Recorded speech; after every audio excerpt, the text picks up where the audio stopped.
नमस्कार। आपका अखबार के संग में आपका स्वागत है। मैं हूं प्रदीप सिंह। समाज में कोई भी परिवर्तन आता है तो बड़ा धीमे धीमे आता है, लेकिन जब वो आने लगता है तो उसकी आहट बहुत तेज सुनाई देती है और बड़ी मुखर रूप से दिखाई और सुनाई देती है। परिवर्तन की जो नई बयार आ रही है वो दक्षिण से आ रही है। मैं जो बात कह रहा हूँ वो सनातन धर्म के संदर्भ में कह रहा हूँ। सनातन के प्रति चेतना, इसका विस्तार जिस तरह से हो रहा है और पिछले कुछ सालों में जितनी तेज़ी से हुआ है, शुरू में तो लग रहा था कि सब कुछ वैसे ही चल रहा है, कोई परिवर्तन नहीं आया है, कोई बदलाव नहीं हुआ है और ऐसे ही चलता रहेगा। एक निराशा का भी माहौल बन रहा था कि कुछ नहीं बदलेगा, सरकार बदलने से कुछ नहीं होता, प्रधानमंत्री बदलने से कुछ नहीं होता। लेकिन क्या होता है उसका असर अब दिखाई दे रहा है, क्योंकि किसी भी बदलाव के लिए, परिवर्तन के लिए आपको ज़मीन तैयार करनी पड़ती है।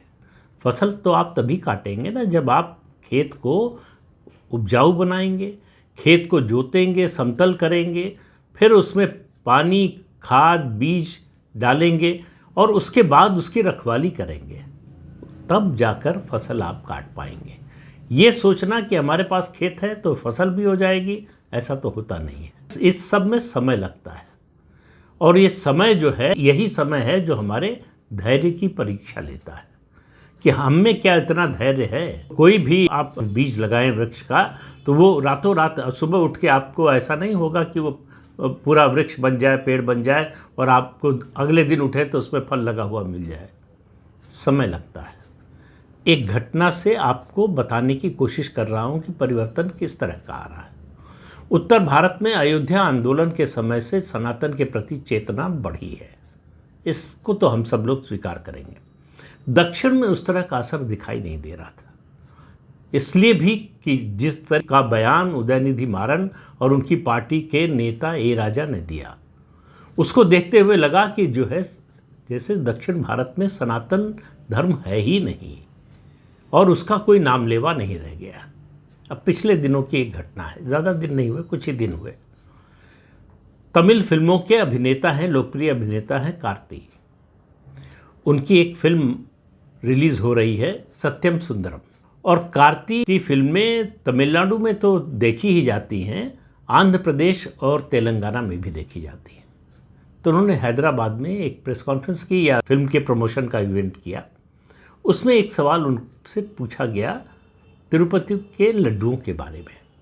आपको मालूम है तिरुपति के लड्डुओं में जो घी इस्तेमाल किया जाता है उसमें जानवर की चर्बी मिली होती है। इसकी चर्चा काफ़ी दिनों से चल रही है और उस पर तरह तरह के बयान आ चुके हैं। सुप्रीम कोर्ट तक मामला जा चुका है, जांच हो रही है, सब कुछ हो रहा है। और जो कदम उठाए हैं चंद्रबाबू नायडू की सरकार ने उस शुद्धता को जो है उसको बहाल करने के लिए, पुनर्स्थापित करने के लिए, वो सब पता है आपको। जब सवाल पूछा गया तो कार्ति ने कहा कि लड्डुओं की चर्चा यहाँ नहीं होनी चाहिए। आप देखिए, ये बड़ी सामान्य सी बात थी। वैसे आज से 2 साल पहले, 4 साल, 5 साल या कम से कम 2014 के पहले ऐसा प्रश्न किया जाता और ऐसा उत्तर आता तो ये बहुत सामान्य घटना होती, इसका जिक्र भी नहीं होता और शायद खबर भी नहीं बनता। लेकिन पवन कल्याण, इस नाम को याद रखिए आगे तक के लिए। ये सनातन धर्म का नया योद्धा उभर रहा है, बहुत तेजी से उभर रहा है और सनातन के प्रति इसका कमिटमेंट, कम से कम आज की तारीख में जो स्थिति दिखाई दे रही है उसमें कमिटमेंट में कहीं कोई संदेह नहीं दिखाई दे रहा है। और जैसे तय कर लिया हो, आप बाहर निकलते हैं तो अगर बेवजह निकले हैं तो आपको मालूम नहीं है कि कहाँ जाना है, फिर धीरे धीरे आप एक लक्ष्य तय करते हैं, ये हमारी मंजिल होगी, इस रास्ते से हमको जाना है। जब ये निर्णय आप ले लेते हैं तब आपको पता होता है कि किस रास्ते से यहाँ तक पहुँचेंगे और इस रास्ते को तय करने में कितना समय लगेगा, क्या कठिनाइयाँ होंगी, इन सब बातों का आपको ध्यान रहता है। और यही तरीका होता है सामाजिक बदलाव का, परिवर्तन का। तो पवन कल्याण के मन में सनातन के प्रति जो निष्ठा दिखाई दे रही है वो दक्षिण में आपको शायद ही किसी नेता में दिखाई दे इस समय। और मैं इसलिए कह रहा हूँ कि वो बोल भी रहे हैं, ऐसा नहीं कि मन में है उनके और मन में वो रखे हुए हैं, सनातन के प्रति निष्ठा है तो है, हमारे घर में है, बाहर बोलने की ज़रूरत नहीं है, ऐसा नहीं है। और वो पॉलिटिशियन है, उनकी पार्टी है, और पार्टी है तो चुनाव भी लड़ते हैं। तो चुनाव लड़ने वालों के मन में ये भी सवाल उठता है कि ये बोलने से फ़ायदा होगा या ये बोलने से फ़ायदा होगा, ऐसा बोलने से कहीं नुकसान तो नहीं हो जाएगा। जब ये मोल तोल आप करते हैं तब आप ज़्यादातर मामलों में ऐसा होता है कि सच नहीं बोलते, जिसको राजनीति की भाषा में पॉलिटिकली करेक्ट होना कहते हैं, उस तरह से बोलते हैं कि जो सबको अच्छा लगे। थोड़ा इनकी भी बात कर लो, थोड़ा उनकी भी बात कर लो। पवन कल्याण ऐसी शख्सियत नहीं है। ख़ास तौर से ये जो अभी 2024 का चुनाव हुआ है, लोकसभा विधानसभा का साथ साथ, उसके बाद विधानसभा चुनाव में प्रचंड बहुमत मिला है चंद्रबाबू नायडू और भारतीय जनता पार्टी और पवन कल्याण की पार्टी को, तीनों का एनडीए को भारी बहुमत मिला है, सरकार बनी है। चंद्रबाबू नायडू मुख्यमंत्री बने हैं और पवन कल्याण उप मुख्यमंत्री बने हैं।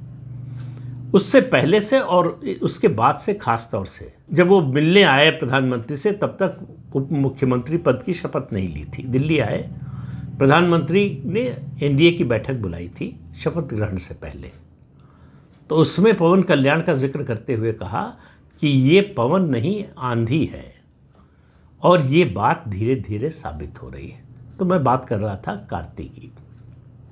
कार्ती अपने फिल्म के प्रमोशन के लिए आए, ये उन्होंने बयान दे दिया। तुरंत सोशल मीडिया पर बयान आया पवन कल्याण का। पवन कल्याण ने कहा कि ये बात सनातन धर्म का अपमान है, ये लड्डुओं की चर्चा क्यों नहीं होगी। हालांकि पवन कल्याण ने कार्ती का नाम नहीं लिया था। कुछ लोग जो है बीच बचाव जो करने वाले हैं, उन्होंने कहा कि उनका इशारा तो असल में प्रकाश राज की ओर था, कार्ती की ओर नहीं था। लेकिन देखिए, पवन कल्याण ये बोल रहे हैं, इसमें तो शायद किसी को आश्चर्य नहीं होगा। उनकी प्रतिक्रिया जो है बड़ी स्वाभाविक लगती है, उनका जो स्वभाव है, जिस तरह का कमिटमेंट है, उसको देखते हुए। लेकिन आश्चर्य आपको परिवर्तन की जो आपको किरण दिखाई देगी वो है कार्ती के बयान से या कार्ती के रिएक्शन से। तुरंत ट्विटर पर उनका जवाब आया और कार्ती ने कहा, स्पष्टीकरण दिया। कोई ज़रूरत नहीं थी उनको स्पष्टीकरण देने की। कार्ती ने स्पष्टीकरण दिया, कहा कि मैं आपका सम्मान करता हूं और अनजाने में कोई गलती हुई तो उसके लिए क्षमा मांगता हूं। मैं अपनी सनातन संस्कृति का सम्मान करता हूं। मैं लॉर्ड वेंकटेश्वरा का भक्त हूं। अब इन बातों पर ध्यान दीजिए, बताऊंगा कि ये इसको इतना महत्व मैं क्यों दे रहा हूं। और कहा कि अपनी संस्कृति का सम्मान करता हूं। पवन कल्याण का तुरंत जवाब आया। उन्होंने कहा कि साझी सनातन संस्कृति का सम्मान करने के लिए धन्यवाद। और यहीं रुके नहीं पवन कल्याण, तो सिर्फ पवन नहीं है, आंधी है, तो यहीं तक कैसे रुक जाते। उन्होंने कहा, सनातन को नुकसान पहुंचाने की कोशिश करने वाले या उसकी इच्छा रखने वालों को इसकी कीमत चुकानी पड़ेगी। अब आप देखिए, तीर चलाया था, कहाँ पहुंचा, कहाँ निशाने पर लगा। डीएमके को लगा कि ये सीधे सीधे उदयनिधि स्टालिन और ए राजा पर यानी डीएमके पर हमला है, सीधा हमला है पवन कल्याण का। तो डीएमके की जो पूरी ट्रोल आर्मी है वो पवन कल्याण के पीछे लग गई। हमला शुरू हो गया, सोशल मीडिया पर युद्ध छिड़ गया। पवन कल्याण के समर्थक भी कूद पड़े इस युद्ध में, जवाब देने लगे। ये लड़ाई जो है एक तरफा नहीं रही। कुछ साल पहले अगर ऐसा होता, ऐसा तो होता ही नहीं पहली बात, अगर होता तो ये एक तरफा होता।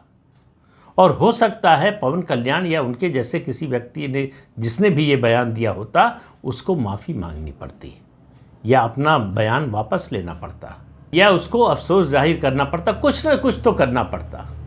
इस तरह मैदान में डटे नहीं रह सकते थे, लेकिन आज डटे रह सकते हैं। क्यों? क्योंकि ये परिवर्तन शुरू हो चुका है, इसकी आधार भूमि शुरू हो चुकी है। ये जो खेत है ये समतल करके इसकी जुताई, निराई, गुड़ाई हो चुकी है, इसमें बीज डाला जा चुका है। अब फसल काटने का समय आने वाला है। इस बात को समझिए, इस फसल की रखवाली की ज़रूरत है इस समय, कि इस फसल को कोई नुकसान न पहुंचा पाए किसी भी सूरत में, किसी भी तरीके से, उसकी रक्षा की ज़रूरत है। तब आपको ये फसल काटने का मौका मिलेगा। तो पवन कल्याण तो इतनी आसानी से रुकने वाले नहीं हैं। वैसे भी उनके स्वभाव में थोड़ा सा उतावलापन भी है, लेकिन बड़ा सोचा समझा उतावलापन होता है, इनडिस्क्रीट नहीं होते। ऐसा नहीं होता कि बिना सोचे समझे बोल दिया, इस बात का ध्यान नहीं रखा कि इसका मतलब क्या होगा, इसका असर क्या होगा। ऐसा नहीं है, बहुत सोच समझ कर बोलते हैं। लेकिन ऐसा नहीं है कि वो बहुत देर तक सोचें समझें किसी विषय पर और तय करें कि फिर कभी जवाब देंगे, ऐसा नहीं। तुरंत उधर से मिसाइल चली, इधर से मिसाइल को नष्ट करने वाली मिसाइल चल गई। तो उन्होंने एक तमिल चैनल को इंटरव्यू दिया, उसमें सीधा हमला किया डीएमके की राजनीति पर, द्रविड़ राजनीति पर, और एमजीआर की प्रशंसा की। अब आप जरा इसको जोड़ने की कोशिश कीजिए। 17 अक्टूबर को AIADMK यानी ऑल इंडिया द्रविड़ मुनेत्र कड़गम का स्थापना दिवस है। उस स्थापना दिवस से पहले एमजीआर की प्रशंसा, वो आपको याद होगा कि के अन्नामलाई ने भी एमजीआर की प्रशंसा की। तो दोनों के लक्ष्य में एक समानता आप खोजने की कोशिश कीजिए कि तमिलनाडु में जो बात बीजेपी बोल रही है वही बात पवन कल्याण बोल रहे हैं। दोनों की नज़र एमजीआर की लीगेसी पर है, यानी जो AIADMK यानी अन्ना द्रमुक की जो राजनीतिक ज़मीन है, जो जनाधार है, उसको लेने की कोशिश है। तो पवन कल्याण ने उस इंटरव्यू में तमिल फिल्मों के कॉमेडियन योगी बाबू की प्रशंसा की, उनका नाम लिया, और तमिल फिल्मों के निदेशक हैं कनागराज, इन दोनों का नाम लिया, इन दोनों की तारीफ़ की। तारीफ़ की, वही मामला ख़त्म नहीं हो गया। इन दोनों का तुरंत जवाब आया और पवन कल्याण का उन्होंने धन्यवाद दिया। यानी आग दोनों तरफ लगी हुई है, यानी ये एक तरफा मामला नहीं है। यानी पवन कल्याण को मालूम था कि कहाँ किसका नाम लेने से, किसके बारे में बोलने से किस तरह की प्रतिक्रिया आएगी, और जब इस तरह की प्रतिक्रिया आती है तो उससे एक नैरेटिव बनता है। तो पवन कल्याण दरअसल वही नैरेटिव बनाने की कोशिश कर रहे हैं, और उनके इन सब बयानों का, क्रिया प्रतिक्रिया, इन सब का असर तमिलनाडु की राजनीति पर पड़े बिना नहीं रहने वाला है। अब आप कहेंगे कि उनके बयान का वो हैं तेलंगाना के, तमिलनाडु की राजनीति पर असर क्यों पड़ेगा? एक तो बात हो रही है दक्षिण भारत की, केवल तमिलनाडु या तेलंगाना या आंध्र प्रदेश या कर्नाटक या केरल की नहीं हो रही है। बात को समझने की कोशिश कीजिए। जिस तरह से MK स्टालिन की सरकार, और मैं तो जयललिता की सरकार को भी इसमें जोड़ता हूँ, सनातन के विरोध में काम किया। और मैं जयललिता का जिक्र कर चुका हूँ, कांची कोटि के शंकराचार्य को दीपावली की रात को गिरफ्तार किया गया था। किसी भी धर्म के, मजहब के इतने बड़े व्यक्तित्व को उसके त्यौहार के मौके पर या किसी भी मौके पर गिरफ्तार करना तो छोड़िए, गिरफ्तारी की बात करने की भी हिम्मत कोई सरकार नहीं कर सकती, लेकिन हिंदुओं के साथ हो सकता है। ये सांप्रदायिक जामा मस्जिद का जो इमाम है, वो क्या क्या उसने नहीं बोला। उसके यहाँ पुलिस भेजने की भी हिम्मत किसी सरकार की नहीं हुई। लेकिन हमारे शंकराचार्य, जिनको परमाचार्य का दर्जा मिला हुआ था, उनकी गिरफ्तारी हुई एक झूठे मर्डर केस में। उनके उत्तराधिकारी की भी उनके साथ ही गिरफ्तारी हुई। किस लिए? क्योंकि वो तमिलनाडु में जो धर्मांतरण हो रहा था उसको रोकने का प्रयास कर रहे थे। यही कहानी दोहराई गई है सदगुरु के साथ। वो भी धर्मांतरण रोकने की कोशिश कर रहे हैं, जिसकी वजह से उनके साथ ये हुआ। पुलिस पहुंच गई उनके आश्रम में, और उनके साथ क्या क्या हुआ ये सब आप अखबारों में पढ़ चुके होंगे। तो पवन कल्याण ने रामकृष्ण परमहंस का नाम लिया, माँ शारदा का नाम लिया, और स्वामी विवेकानंद का नाम लिया। इन सब के प्रति सम्मान व्यक्त किया। अब आप कहेंगे पवन कल्याण की एक छोटी सी पार्टी है, जनसेना पार्टी, आंध्र प्रदेश तक सीमित है, थोड़ा बहुत असर तेलंगाना में भी है, उसकी बात आप दक्षिण भारत पर कैसे आरोपित कर सकते हैं?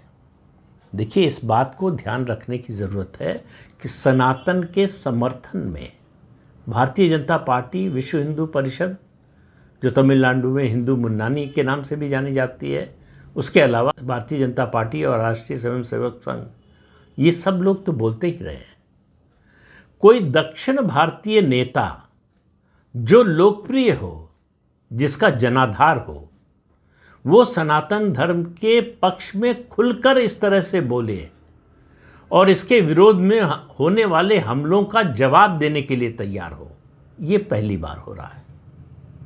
इसलिए कह रहा हूं कि परिवर्तन की हवा चलने लगी है और ये ताज़ा हवा बदलाव की दक्षिण से चली है। दक्षिण में कर्नाटक को छोड़ दीजिए अगर आप, तो पूरे अयोध्या आंदोलन का कोई असर नहीं हुआ। अयोध्या में भगवान राम का भव्य मंदिर बना, उसका भी कोई बहुत ज़्यादा असर नहीं हुआ। लेकिन इन सब को जोड़ने की कोशिश दक्षिण भारत से हो रही है। दक्षिण भारत के नेता जो वहाँ की राजनीति करते हैं वो कर रहे हैं। जैसे पवन कल्याण ने सेंगोल की भी बात की, लोकसभा में सेंगोल की स्थापना की भी बात की। ये सब ऐसे मामले हैं जिन पर बोलने से दक्षिण भारत के दूसरे नेता बचते थे। भाजपा और संघ के लोग ज़रूर बोलते थे, लेकिन दक्षिण भारत के नेता, हालांकि अलायंस रहा AIADMK के साथ बीजेपी का, तब भी वो इस तरह की भाषा बोलने से बचते थे, इस तरह के मुद्दों से भी बचते थे। लेकिन पवन कल्याण और उससे पहले जिस तरह से चंद्रबाबू नायडू बोले हैं तिरुपति वाले मामले पर, जिस तरह से उन्होंने सत्ता में आने के बाद हिंदू मंदिरों में पुजारियों के वेतन का फैसला किया, वहाँ जो कर्मचारी हैं उनके बारे में फैसला किया, ये निर्देश जारी किया, शासनादेश जारी किया कि हिंदू मंदिरों में सिर्फ हिंदुओं को काम पर रखा जाएगा, नौकरी दी जाएगी। ये सब बड़े बदलाव के छोटे संकेत हैं। इस बदलाव को समझिए और इसका परिणाम आपको तुरंत नहीं मिलने वाला। अभी फसल जो है तैयार नहीं हुई है, फसल को काटने का समय आएगा, लेकिन उसके लिए धैर्य रखना होगा और इस फसल की सुरक्षा करनी होगी। सुरक्षा कैसे करेंगे? ये मतलब कोई धान और गेहूं की फसल की बात नहीं हो रही है, ये वैचारिक फसल की बात हो रही है। सबसे बड़ा काम आप करेंगे इसके साथ खड़े होने का, इस परिवर्तन के साथ एकजुट होने का, इस परिवर्तन को ताकत देने का, तब इसकी सुरक्षा हो पाएगी।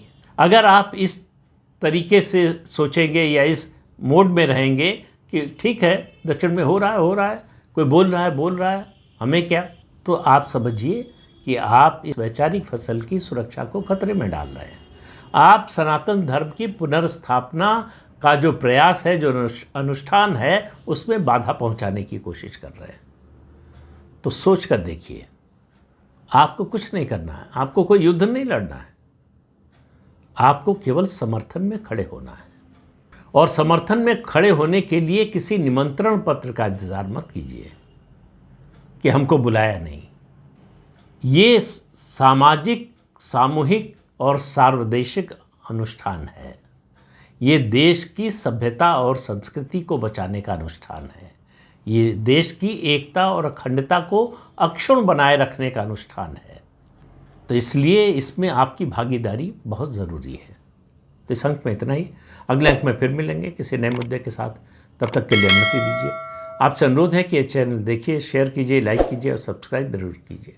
नमस्कार।